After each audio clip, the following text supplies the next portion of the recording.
Praise God. Praise God. How is you, man and woman of God? I want to talk concerning the tithe in a new reality covenant, the covenant of Christ Jesus. I want to read the book of Malachi straight. I'm going to straight to the word because I want to share together concerning the reality of the giving in the time of Christ Jesus, in our time, in the new covenant, in the time of grace. We are giving in a which way, in a which direction, because it is written concerning the giving of the new covenant and the old covenant. First, I want to read in the book of Malachi, and remember, we are not under the law, but we are under the grace of Christ Jesus through Christ Jesus. So it is written in the book of Malachi 3:6. Let me start chapter 6. For I am the Lord, I charge not, therefore, your sons of Jacob are not consumed. Even from the days of your father, you are gone away from mine audience and have not kept them. Return unto me, and will turn unto you, said the Lord of hosts. But you said, wherein shall we return? This is a prophet. He's tried to speak with the people concerning to return to the Lord, people to return to the Creator. And people they ask how we can return to you, in a which way, in a which manner, which way we are going to return to the King of Kings. And then he started to say, he continued and he said, "How will a man rob God?" That is a question. Yet you have robbed me, but you say, wherein have we robbed thee? In the tithe and offering. That is another issue concerning men to rob God. To rob God, and then he say, you rob me with the tithe and offering. And then he continues saying, you are cursed with a curse, for you have robbed me, even this all nation. Then prophet akaspeak a curse, akasema you are cursed all nation with a curse because of tithe and offering. So this is an old covenant concerning giving. This is a prophet. He tried to speak concerning giving. You have to return to me. If you don't return to me, you are under a curse. That is a prophet. And then he say, 10, bring ye all the tithe into the storehouse, that there might be meat in my house, and prove me now herewith, saith the Lord of hosts, if I will not open the window of the heaven and pour you out blessing, that there shall not be room enough to receive. Then he said, try me that manner, try me in giving, so you can see if I'm not going to open the window of heaven and the door of heaven and pour all the blessings. But my point is that I will not upper line. Nasema, you are cursed with a curse, for you have robbed me, even this all nation. Remember, we are not under the curse. You have to understand that. We are not under the curse. Anything has been burdened with the curse in our new time, in our new generation, remember, is not working. Because curse has been removed by Jesus. Curse, because it is written, we are not under the curse. We are not under the curse because Christ, he became the curse, so he can remove the curse. Let us wacha tuangalie in the beginning of tithing. Tithing mahali ilianza. And what the meaning of the tithing? What the meaning of tithing? Let us look in the book of Genesis 14 so you can understand what the meaning of tithing. What the tithe? What the meaning of tithing? Tithing is not only to tithe. Is not only to give. There is something you have to understand. Tithe is not only about giving. It's not about to preach and to tell people, if you're not give, you are under a curse, your job is going to die, whatever, your thing is going to go bad. But there is something here you have to understand, the meaning of tithe and revelation of tithe. Tithe is not the way people think. Read in the book of Genesis 14, let us start in 18. Inasema hivi, and Melchizedek, king of Salem, brought forth bread and wine, and he was the priest of the Most High God.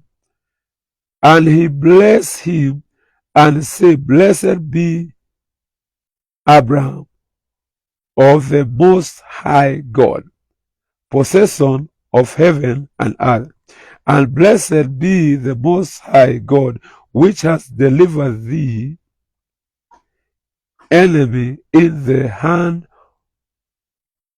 and he gave him tithe of all, 10% of all. Melchizedek, remember, present Christ Jesus. And then we see, baada ya nani kuleta tithe, Melchizedek, baada ya Melchizedek, this is Abraham, he came from the battle. Na akachukua vitu mingi, kule alikuwa ametoka vita. Alikuwa amechota vitu. And then he came from the battle, akamit with the Melchizedek, the high priest of the Most High God. And then inasema hivi, kitu ya kwanza, Melchizedek bless him before he give tithe. Akakuwa blessing. Then Melchizedek akampatia what? It is written, Melchizedek give Abraham bread and wine. Bread and wine. You have to understand bread, the meaning of bread and the meaning of the wine. And then he give him 10 of vitu zile alikuwa nazo, akampatia 10. Remember 10, the meaning of 10, the number 10. And you have to understand this. Wine present the blood of Jesus. Bread is a body of Christ. Na hizo ndio Melchizedek represent kwa nani? Kwa Abraham. Remember Abraham back, aliambiwa na God, go and give your only begotten son Abraham. Isaac, aliambiwa go and give Isaac. Amutoe as a sacrifice before the Lord. Na God accept Isaac, even in the spirit alikuwa ni kama ametolewa sacrifice, but akumutoa sacrifice because haikufikania the vision of God of deliverance of the mankind from the bondage. Hakutoa mwana wake kama sacrifice. Lakini hapa tunaona baada ya kutoka vita wanakutana Melchizedek. Melchizedek the high priest anampatia wine. Remember the Last Supper. I want you to understand the meaning of the tithe. Tithe is not the way people are thinking. Tithe is not about the business. It's not sio kitu ya kutengeneza tu vile tutapata pesa tupate pesa tukue matajiri. No. There is a revelation concerning the tithe. A big revelation here. Jesus, Last Supper, alitoa bread, akasema this is my body.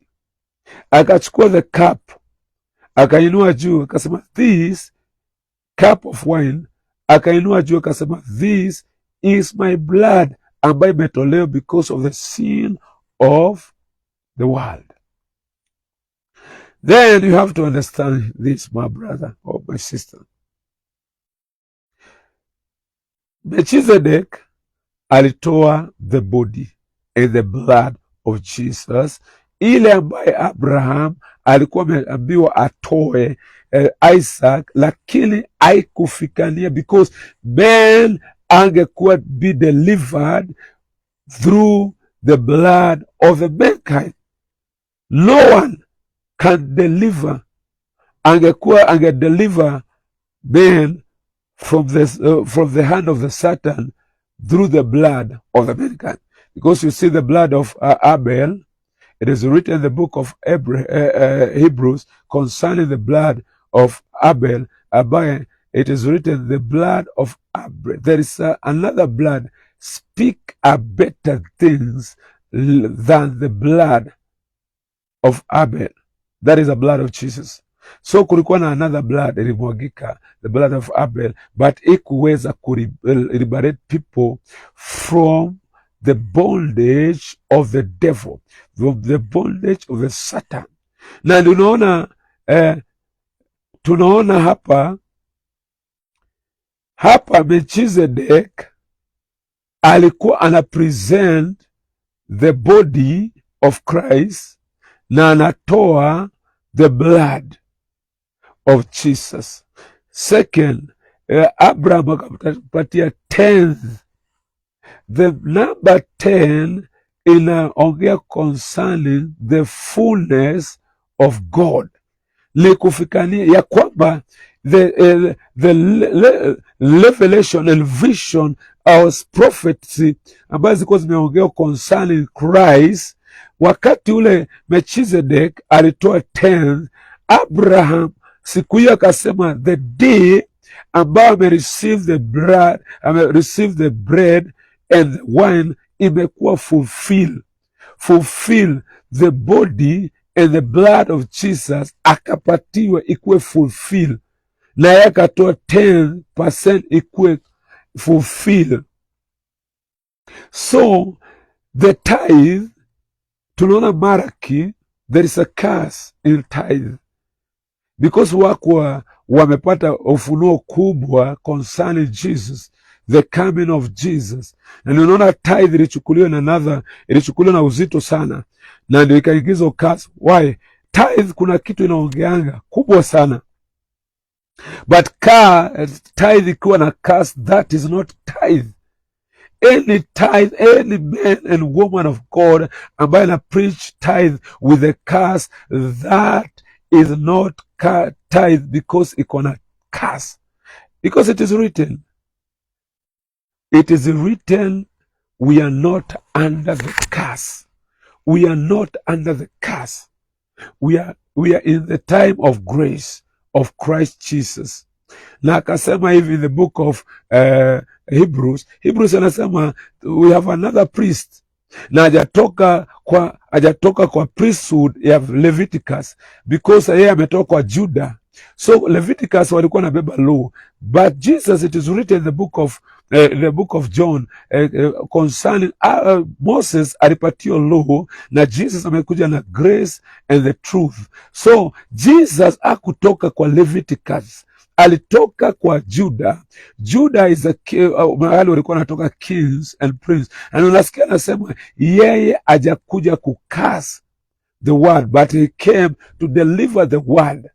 And then anasema now, the book of Hebrews anasema now we are the body, we sacrifice of goats and calf hahitaji, but there is a body imeletwa, the body amepresent the body of Christ as a sacrifice, because the sacrifice zile zilikuwa zinatolewa kitambo zilikuwa zinahitaji kila mwaka tutolewe, but now we have a body, the body of Christ, the body of redemption, the body of Jesus present redemption. So any tithe, any sacrifice that ambaye na present iko na kitu inaitwa curse, that is not tithe. Because in the book of Galatians, it is written, we are not under the curse. We are not under the curse. We are not under the law of curse. Mahali popote kuna curse, remember pana present law. Na unaona anybody ambaye ana give tithe with a revelation of curse, hiyo tithe hakuna blessing inaweza kuja. You cannot receive any blessing. If you give tithe because of fear, you fear curse, you fear your bishop, your pastor to curse you, that is not tithe.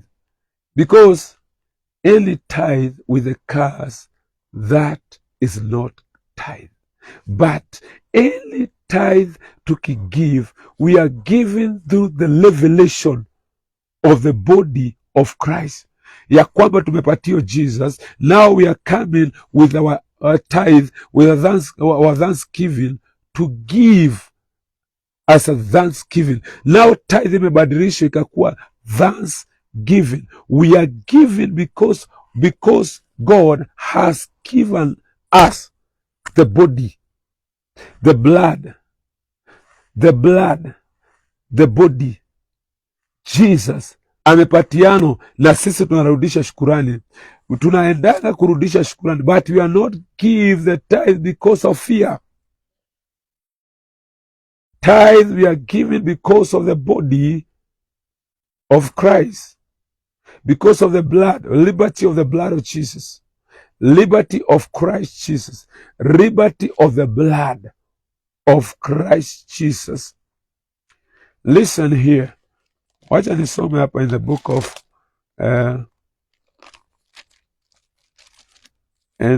of Galatians 3. Let us read it. Galatians 3:10 to 11. Excuse. Galatians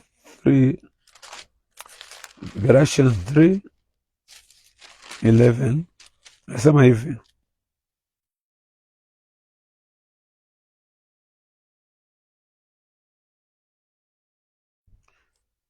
Galatians 3:11.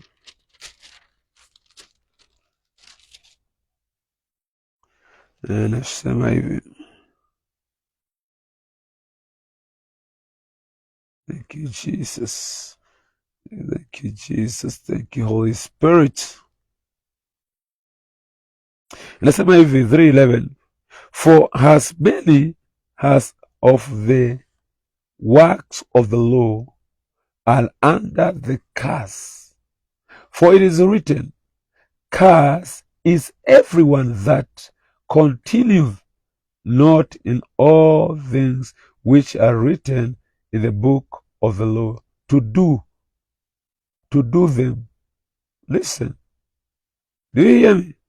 For as many as are of the works of the law. The works of the law is what? To give tithe Because Malachi has said, if you not give, you are under a curse. You are giving because of fear. You are doing the work of the law because of fear. You are giving because of fear. So it is written, for if you are doing that, listen, for as many as are of the works of the law are under the curse.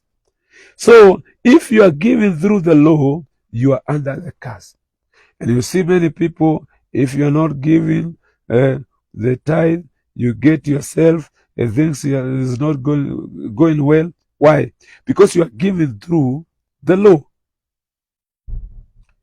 Because it is written, for it is written, cursed is everyone that continues not in all things which is written in the book of the law to do them. So if you are giving tithe through the law and you are not doing other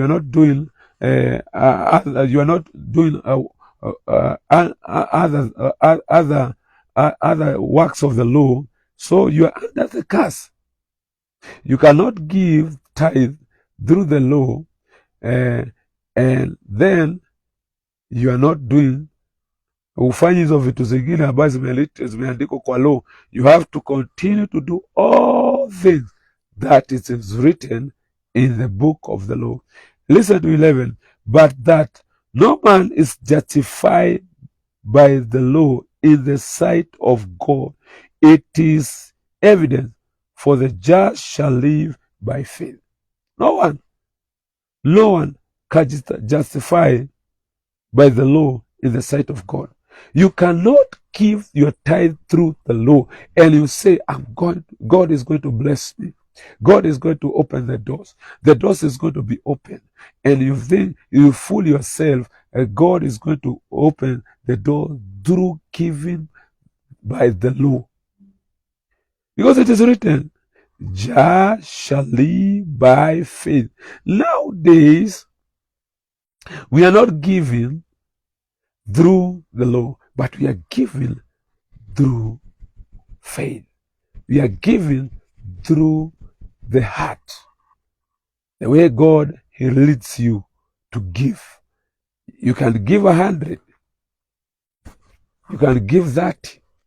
You can give 40. But we are not be bound in the 10th by the law. Nowadays we are giving through love.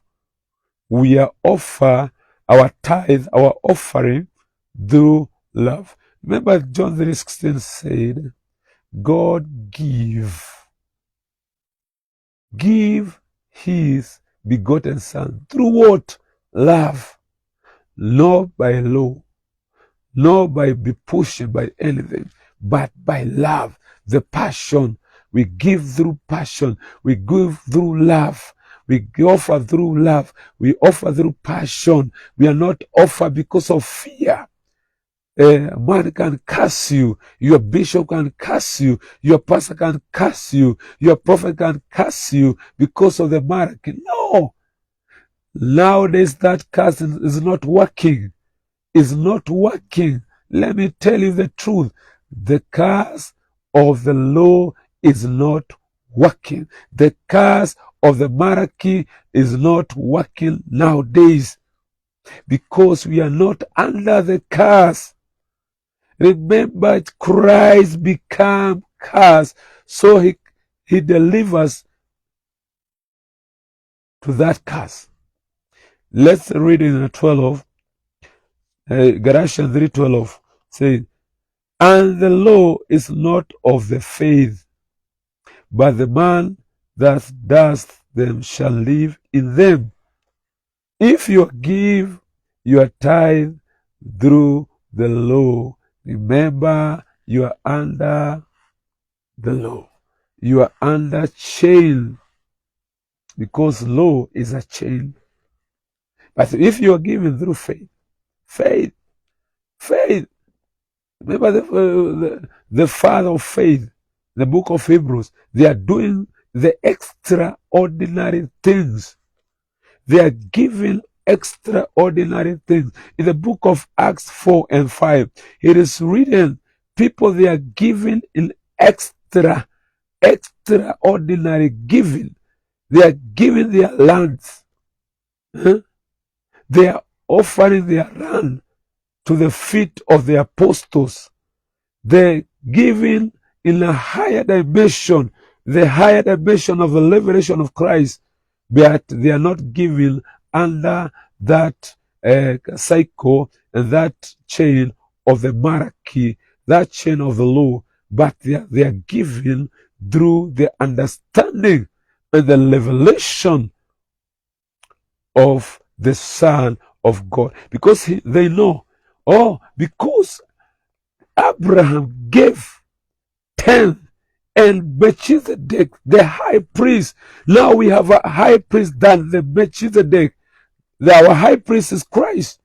So the high priest of that day, he gave to Abraham, they offered to Abraham blood, that is the wine, and the body, that is the bread. Bread and wine present the body of Christ and the blood of Jesus.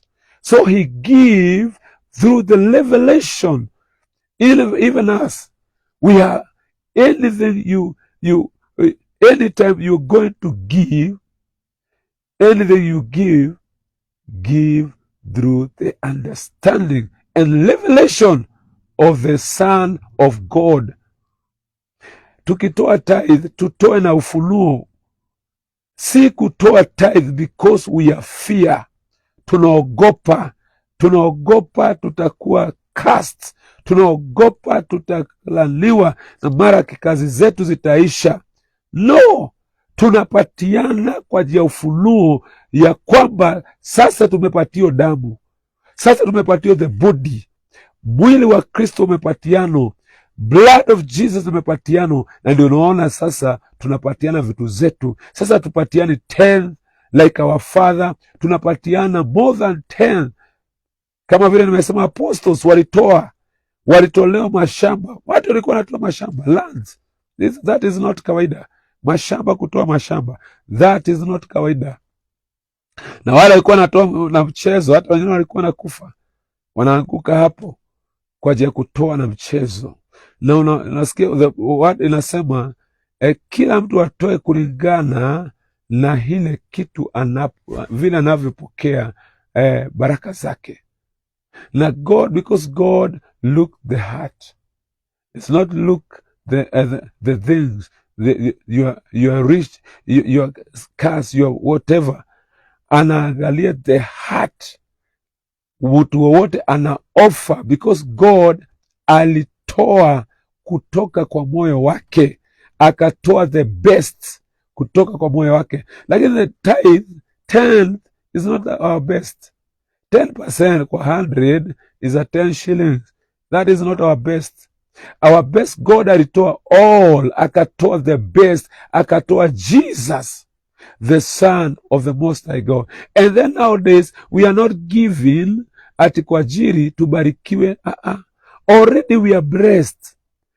We are not rushed to the church to give and to tell our man of God, this year I'm going to offer the tithe. I'm going to give the tithe so I can be rich. No, already we are rich in Christ. Hatuendi kutafuta utajiri, tayari tumetajirika ndani na nje. Inaweza kuja manifest, timely ita manifest. It is written, we are partaker of the blessing of Abraham through Christ Jesus. We are partakers. It is written, ukisoma hii, mnasema Deuteronomy 28, inasema we are not going to be blessed. Inasema we are blessed. We are lifted in a higher place with the Christ Jesus. Inasema you are blessed when you go out. We are blessed when you come in. We are not going to tell God, God bless us, God bless. Already, tunaenda before the Lord to say, thank you, God, for this. Thank you, God, for your miracles. Thank you, God, for your wonders. Because we cannot give God fast, so God can bless us. No, it is written, God loves you before you know him. Mungu alikupenda kabla hujamjua. Remember that. So alikubariki kabla wewe hujajijua. Ulibarikiwa, lakini hatutoi tubarikiwe. Tayari ulibarikiwa. Anaambia hivi, anaambia Jeremia, he knew Jeremia before aingie kwa tumbo ya mama yake, na akamubariki akamfanya nabii kabla ajijue. What's the meaning of that, my brother? It is to say, it is not your effort. It is not about the work of the law to exercise the law through giving ndio tubarikiwe. No, already we are blessed. So let me tell you, sons and daughters in the kingdom, teach yourself to go before the Lord with a thanksgiving. Thanksgiving is powerful than the tithe and offering. Thanksgiving iko higher than the tithe and offering. Nowadays people there doing the law. Unakuta mtu ameweka kachupa kwa nyumba yake, akipata 100 anarusha 10 bob, akipata 1,000 anarusha 100. Sometime offer all things you have by faith. Remember, ukiofa, kama tunatoa nyingi, bona kutoa nyingi, hatukatazi kutoa nyingi, lakini unasikia kama ukitoa ati kidogo kuliko your 10%, you are under curse. Hiyo ilikwisha. But tujifunze, to exercise faith. God anaangalia now faith. Exercise faith. Give through faith. Exercise your faith. Give through. Now, it is written in the book of Psalms, come, go to the house of the Lord with thanksgiving. Come to the house of the Lord with the thanksgiving. Rejoice in the presence of God. Lakini huwezi kuwa tu unaenda ukisema sasa this Sunday my tithe jatosha, nilikuja tithe, sijui kulienda, sina tithe, sijui kutakuwaje, nitatoka bila baraka. No. Kuna mwili litolewa. The body imetolewa. That body ilikuwa the enough tithe, enough sacrifice. Nowadays, tuna exercise faith. Tunakuja before the Lord by faith. Our forefathers walienda by faith. Hata wengine kama Abrahamu walikuwa wanajaribiwa, unaambiwa mpaka watoe watoto by faith, wanastand, wanasema watatoa hata mtoto wao by faith. Wengine walikuwa na zima moto like a Shadrach, Meshach na Abednego by faith. Walikuwa nafanya vitu by faith. Wengine walikuwa na shut the mouth of lions by faith.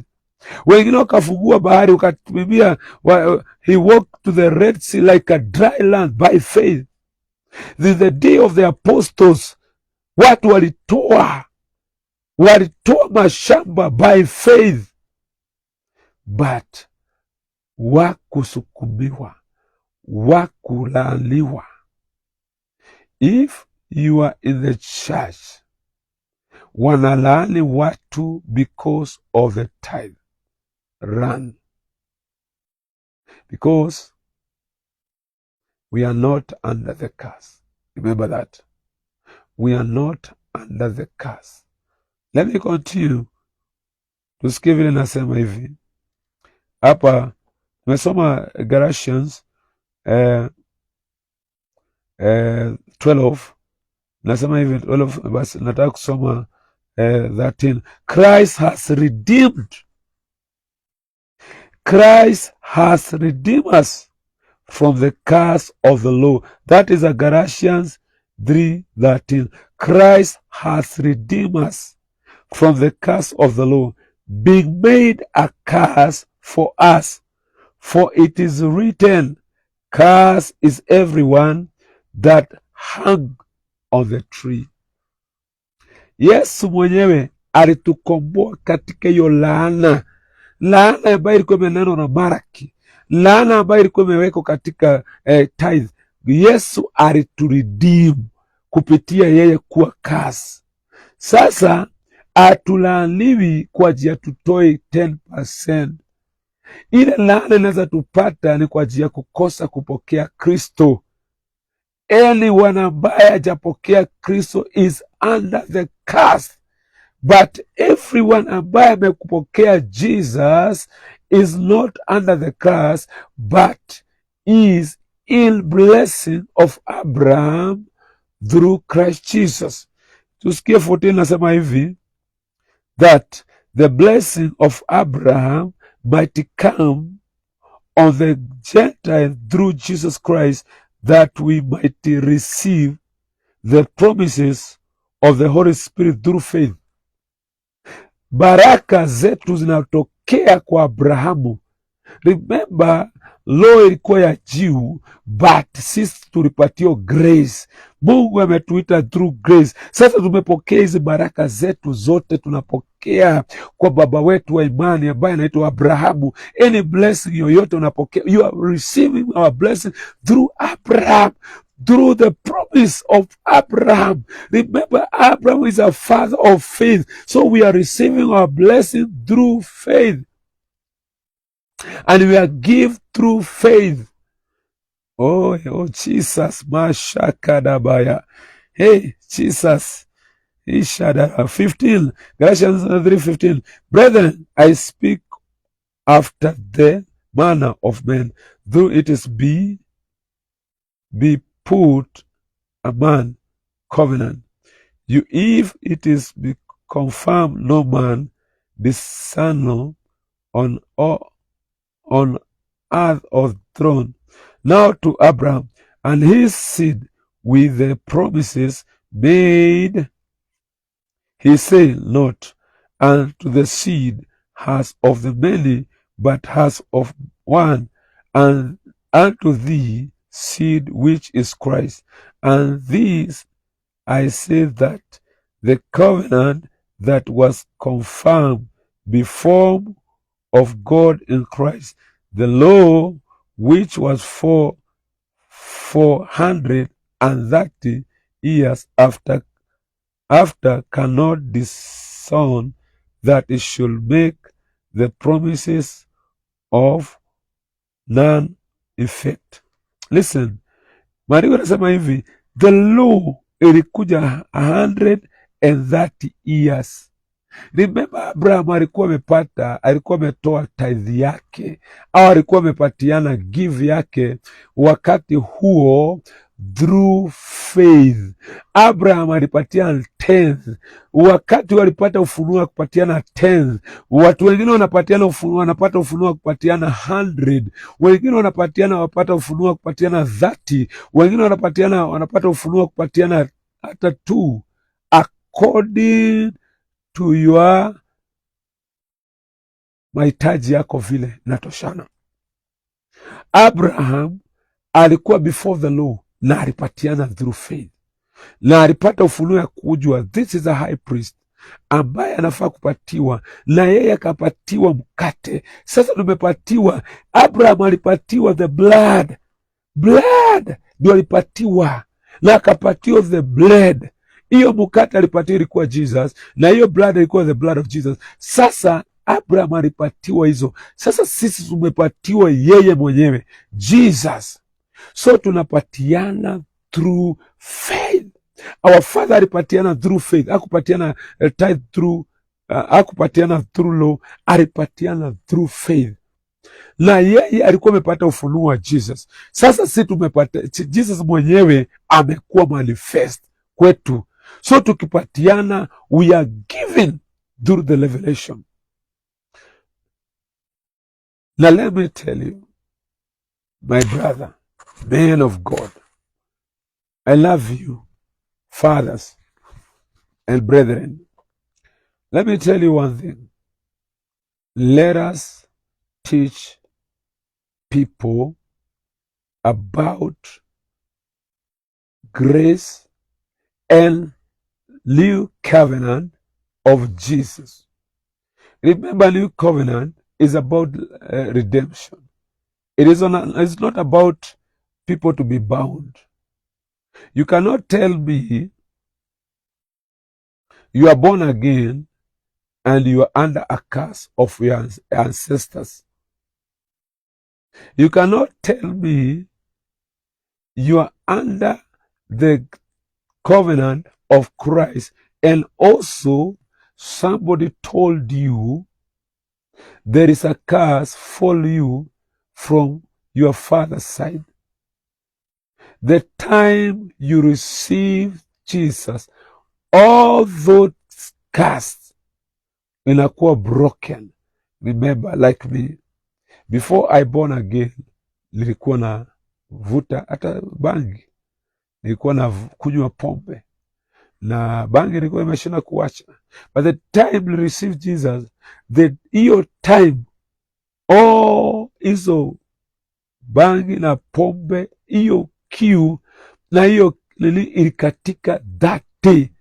Hiyo lili yoke ikakatika that day, ikakatika siku hiyo na ikaisha. Hiyo kiu ikaondolewa, kiu ya pombe ikaondolewa, kiu ya bangi ikaondolewa, kiu ikatoka that day na likachukua a new nature. Hivyo ni kusema the time we are receiving Jesus, no curse inatufuata tena. Hiyo curse inavunjikanga hapo hapo. Na ndio ni vizuri to tell people, remember, no other sacrifice can redeem human. No other sacrifice can redeem people from the curse. It is written, no other sacrifice. In the book of Hebrews, no other sacrifice. Anyone told you that there is a sacrifice you have to give so you can be delivered. You can be set free from the curses. That is wrong, because hiyo kama ingekomboa watu, the book of Hebrews ilikuwa nasema walikuwa wanatoa hizo vitu, wanatoa calf, wanatoa ng'ombe, wanatoa mbuzi, wanatoa hizo sacrifice, hata wanatoa pesa, wanatoa jiwa, wanatoa kila mwaka. Lakini hizo kazi ziko zinaondolewa, hizo kazi ziko zinainuka bado kila mwaka. Na ndio Jesus akatolewa. Ndio wakati ule tumereceive Jesus, the curse inavunjikia hapo mara moja. Kasi ya yote, iwe ni kasi ilikuwa kwenye ya divorce, inavunjika. Iwe kulikuwa na kasi yoyote ilikuwa imeongewa ya kasi ya abortion, inavunjika hapo. Any kasi wakati umereceive Jesus inavunjikanga hapo hapo na unakuwa a new creature. Remember the book, nikimaliza the book of Hebrews inasema hivi, Romans 6 kuanzia 3 inasema hivi, those who are be baptized in Christ Jesus wamekufa na Jesus, na then wanainuka na Jesus, wanakuwa a new creature. The old has gone. Kasi zozote ambazo ulikuwa nazo wakati ule ulibatizwa zilikufa pale kwa hiyo kaburi. That is a grave. That is a grave. Wakati umeingizwa kwa maji hiyo na kuanga umezikwa.